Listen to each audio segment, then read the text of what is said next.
You ever wondered what strange secrets lurk in the halls of a hospital? Let me tell you some scary and horrifying paranormal encounters at the hospital. Midnight scare. I'm a pediatrician. I had a truly odd experience one night. After finishing my shift, there was a storm brewing outside. Not wanting to risk driving home and potentially getting called back due to the weather, I decided to stay at the hospital in our break room. Throughout the night, I drifted in and out of sleep. But at one point, I found myself in a strange state, hovering between being awake and asleep. And I swear during this time, I felt a presence in the room with me. It was pitch dark, and the feeling emanating from this figure was intense. I felt an overwhelming sense of anger, almost like a tangible wave of hatred and rage. It was as if this entity, whatever it was, harbored jealousy towards me for being alive. Suddenly, it felt like this figure came down on top of me, engulfing me completely, and then it just collapsed through me. As it did, I heard a cry, seething with anger. And then, just like that, it was gone, and I was wide awake. I've experienced sleep paralysis before, but this was different. The intensity of the hatred I felt was unlike anything I've ever encountered, whether real or imagined. And the cliché part? This all happened around 3 a.m. It's an experience that has stayed with me. The haunting grip. There was an old lady under our care in the hospital who had a peculiar and chilling request. Every night, she insisted on being strapped down to her bed. She confided in me that a dark figure was trying to grab her and pull her out of the room. She believed that if she left the room with this entity, she would die. I, along with other nurses, obliged her request. Over the next few nights, we would check on her, and it often appeared as though someone was indeed trying to pull her from the bed while she slept. The sheets would be in disarray, as if there had been a struggle. Then, one night, I was off duty, and the nurse taking over didn't strap the old lady down. The next morning, they found her dead. She was lying on the floor by the door, her hand stretched out past the doorway and into the hallway, as if she had been reaching for something or someone. The laughing man. During my internship in the chest ward, we had a young patient who was admitted with a severe chest infection, which had led to fluid accumulation in his lungs.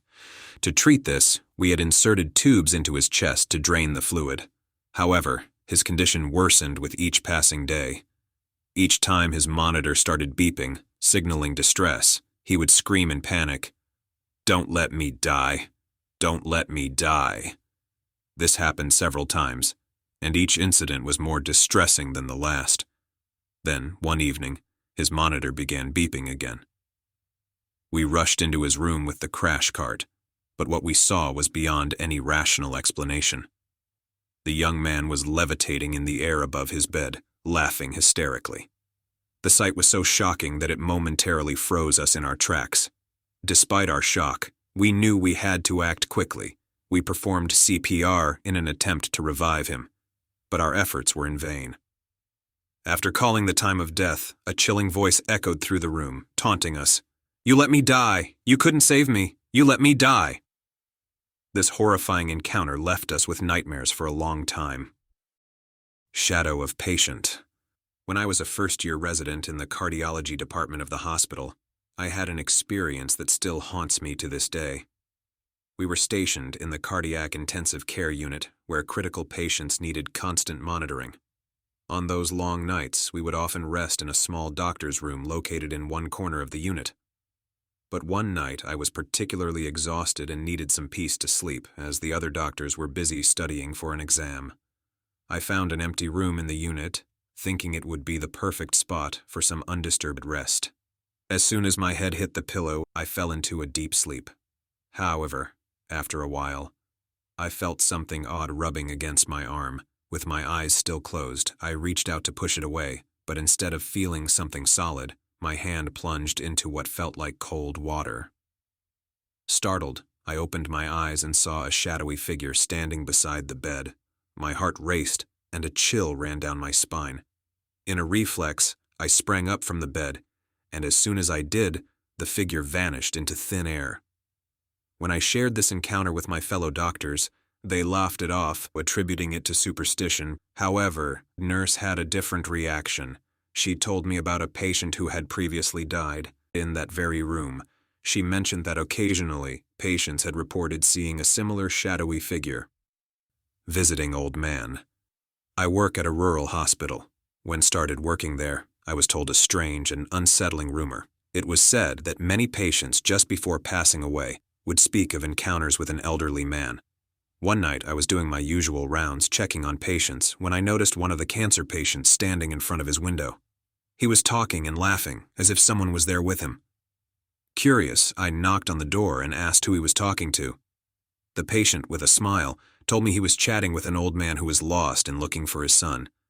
There was a calmness in his voice, as if this was a completely normal encounter. The next day, that patient died. Months passed, and I tried to dismiss the incident as a one-off. But then, another patient began screaming in the middle of the night, shouting, "Get out! Get out! I don't want to go with you!" The fear in her voice was palpable, and it sent shivers down my spine. Just like the first patient, she too passed away within a day. As if these incidents weren't disturbing enough, another patient, a gentle old man, casually mentioned to the staff that he was being visited daily by a person who kept telling him to get ready. He described the visitor as a kind old man who seemed to be waiting for something, and yet again, like a pattern, he died within a couple of days of these interactions. Such stories keep coming up every now and then, each patient describing the old man differently, yet their experiences are very similar. Some speak of him as a comforting presence, others as a terrifying specter. But the common thread is their passing shortly after these encounters. I still work there, and to this day, the mystery of the old man remains unsolved. But every time a patient speaks of him, a chill runs down my spine, and I brace myself for the inevitable news of their passing. Echoes of the departed. During my internship for my medical license, I encountered an incident that still unnerves me. We had an 18-year-old patient in the medical ward who was battling blood cancer and required frequent blood transfusions. His condition was complicated, leading us to place him in the intensive care unit. One night, the patient began screaming in agony due to severe abdominal pain. His father, distressed and worried, accused us of not providing adequate care. Despite our attempts to calm him, he remained agitated and upset. We did everything in our power to help the patient, but tragically, he passed away the next day. A senior doctor at the hospital, along with me, went to inform the father about his son's passing. As we approached him, something happened. My senior suddenly froze. His face became pale. He looked as if he had seen a ghost. I nudged him, trying to snap him out of it, but he was sweating and appeared to be in shock. The father, noticing us, approached and said he already knew his son had died. When the senior doctor finally regained his composure, he shared with us a chilling experience. He claimed that as we were walking towards the father, he saw the patient sitting beside him. But as soon as the patient noticed us, he transformed into a monstrous figure, growing more terrifying by the second, and rushed towards the senior doctor in a threatening manner. This incident left us all shaken. Invisible friend. As an emergency doctor, I've encountered many cases, but one in particular has stayed with me over the years. It involved a toddler, no more than 3 years old, who was brought in by paramedics. He was drifting in and out of consciousness. We immediately provided emergency treatment, and for a brief moment, it seemed like he was improving. But before his parents could arrive, something strange happened. The toddler began talking to someone he called Sarah, asking why she was standing there and inviting her to play. It was as if he was seeing and interacting with someone we couldn't see. Tragically, he soon went into a seizure. Despite our efforts to stabilize him, he passed away just moments before his parents walked in. Thoughts of the toddler lingered in my mind, especially since I had a son about the same age. Years passed, and one day I saw the toddler's parents in the outpatient department. They had a baby with them, about a year old. They recognized me and approached to talk. The memory of their toddler came rushing back to me, and I asked about the baby. What they told me next left me completely startled. The baby's name was Sarah. They explained that they felt their son had somehow known his sister before she was born. Unsettling post-mortem. As a pathologist, I've performed numerous post-mortems, but there's one that I can't seem to forget.